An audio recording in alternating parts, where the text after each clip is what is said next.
समप्रभ निर्विघ्नं कुरु मे देव सर्वकार्येषु सर्वदा।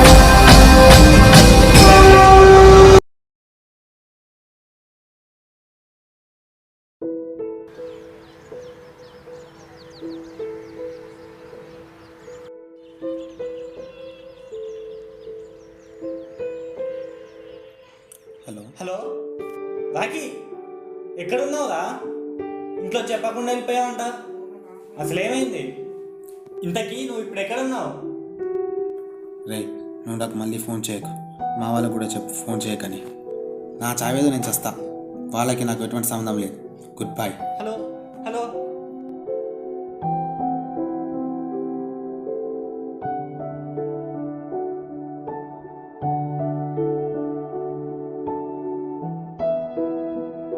పొద్దున్న లేచి బయటికి పోదామన్న ఆలోచనే తప్ప బాగుపడదామన్న ఆలోచన మాత్రం రాదు.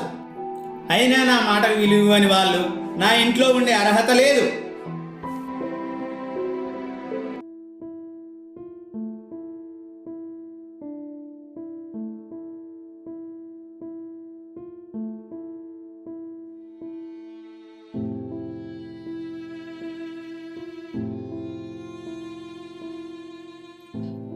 ఏంటి, ఇంట్లో చెప్పకుండా వచ్చేసావా?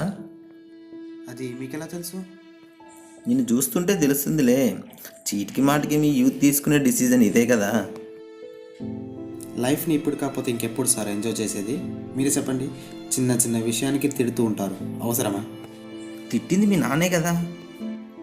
అయినా మనకు పేరెంట్స్ ఉన్నప్పుడు వాళ్ళ విలువ తెలియదు. వాళ్ళ విలువ తెలిసేలోపు వాళ్ళు భూమి మీద ఉండరు. సో వాళ్ళు ఉన్నప్పుడే వాళ్ళతో కొంచెం టైం స్పెండ్ చేయి. వాళ్ళు నిన్ను ఎలా చూడాలనుకుంటున్నారో అలా ఉండడానికి ముందడుగు వేయి. అయినా తల్లిదండ్రులు లేకుంటే ఆ పెయిన్ ఎలా ఉంటుందో తల్లిదండ్రులు లేని నాకు తెలుసు కాబట్టి చెప్తున్నాను. నీకు చిన్న స్టోరీ చెప్తాను. ఇది ఎవరిదో కాదు, నా స్టోరీ, నా లైఫ్ స్టోరీ.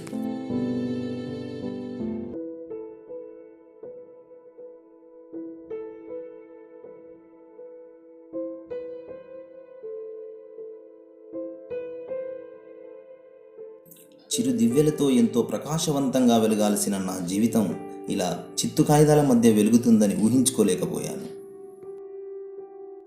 నా పేరు శివరాం. నా 5th క్లాసులోనే నా తల్లిదండ్రులు ఆ దేవుని దగ్గరికి వెళ్ళిపోయారు.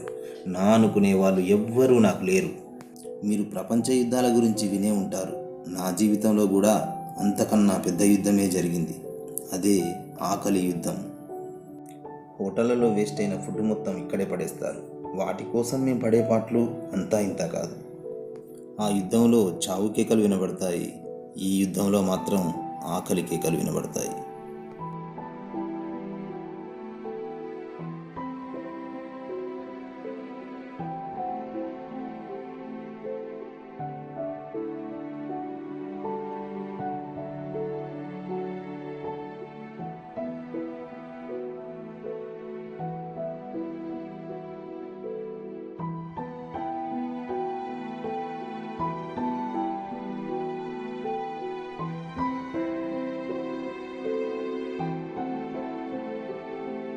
ఇక్కడ దొరికే వస్తువులను అన్నీ అమ్మితే మాకు ఒక్క పూట కడుపు నిండుతుంది. మళ్ళీ ఆకలిస్తే ఇలా దొరికింది తినేయడమే.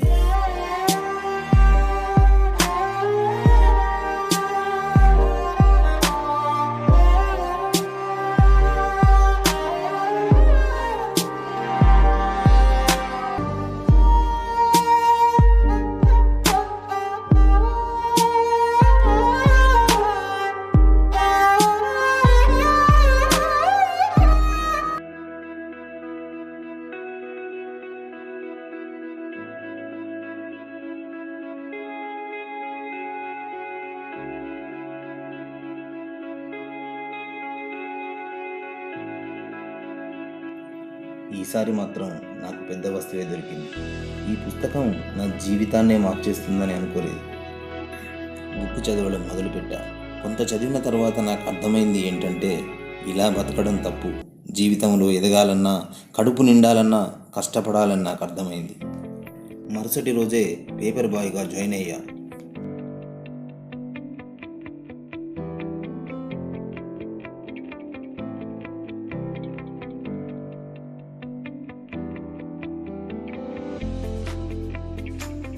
నా కష్టం గురించి చూసేవారెవరికీ తెలియకపోవచ్చు, కానీ నా కాళ్ళకి, నా సైకిల్ చక్రాలకి మాత్రం ఖచ్చితంగా తెలుసు. బతకడం కోసం ఏ పనైనా చేయాలి. ఇదే నా జీవితం నాకు నేర్పిన గుణపాఠం.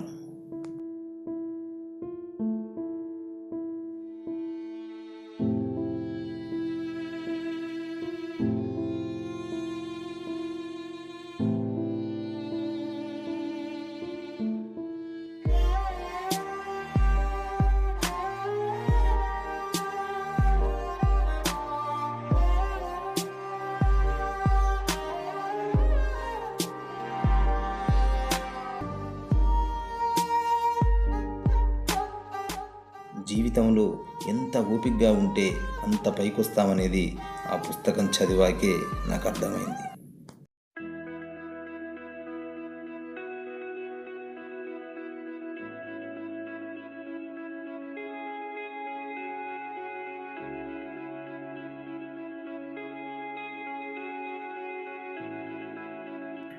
నువ్వు పడ్డ కష్టం అంతా ఒక్క పేజీలో రాస్తే రేపు నువ్వు ఎదిగాక అదే ఒక పుస్తకంగా మారుతుంది.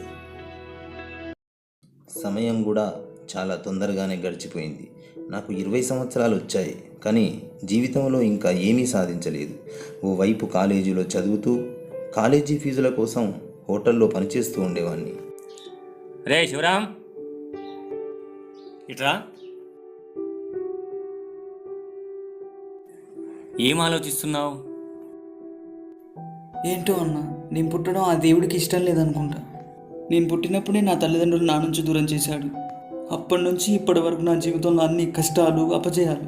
ఇక నా లైఫ్ ఇక్కడికే ఆగిపోతుందేమో అని భయం వేస్తుందన్న. అలా ఎందుకు అనుకుంటున్నావురా? ఒక్కసారి దీన్ని చూడు. ఇందులో పడేదంతా నువ్వు పుట్టినప్పటి నుండి ఇప్పటి వరకు పడ్డ కష్టాలు, బాధలు, కన్నీళ్ళు, అపజయాలు అన్నీ ఇందులోనే ఉన్నాయి. ఇక్కడితో నీ లైఫ్ అయిపోయింది, ఇక సాధించేది ఏమీ లేదని నువ్వు అనుకుంటున్నావు. ఒక్కసారి దీన్ని తిప్పి చూడు, మళ్ళీ నీ లైఫ్ కొత్తగా స్టార్ట్ అవుతుంది. 2 పట్టాలుంటేనే రైలు పరిగెడుతుంది, గెలుపు ఓటములు ఉంటేనే నీ జీవితం పరిగెడుతుంది.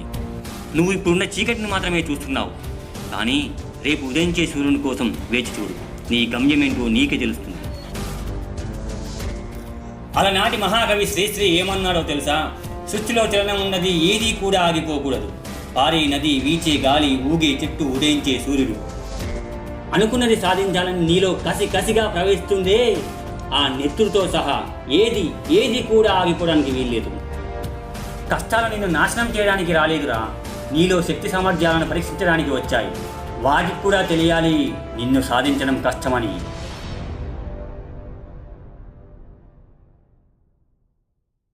అలా కష్టపడుతూ నేను ఇప్పుడు ఈ స్థాయికి వచ్చాను. ఇంతకీ ఇప్పుడు మీరు ఏం చేస్తున్నారు?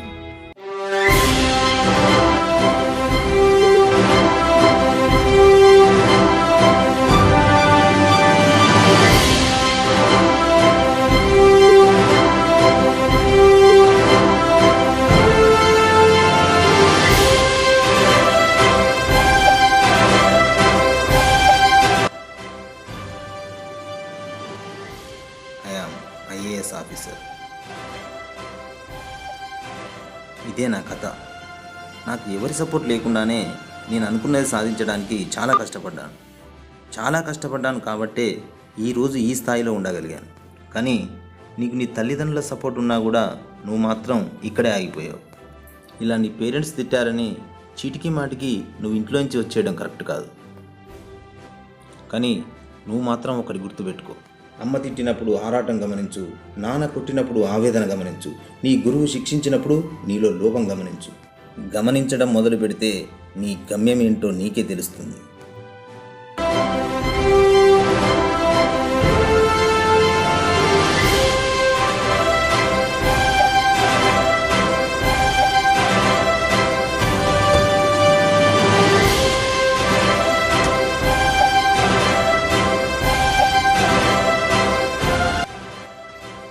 జీవితం మనకు ఎన్నో సవాళ్లను విసురుతూనే ఉంటుంది. ఆ సవాళ్లను ఎదుర్కొని నిలిచిన వాళ్ళే విజేతగా నిలుస్తారు. మీ ఈశ్వర్ ప్రసాద్ శర్మ.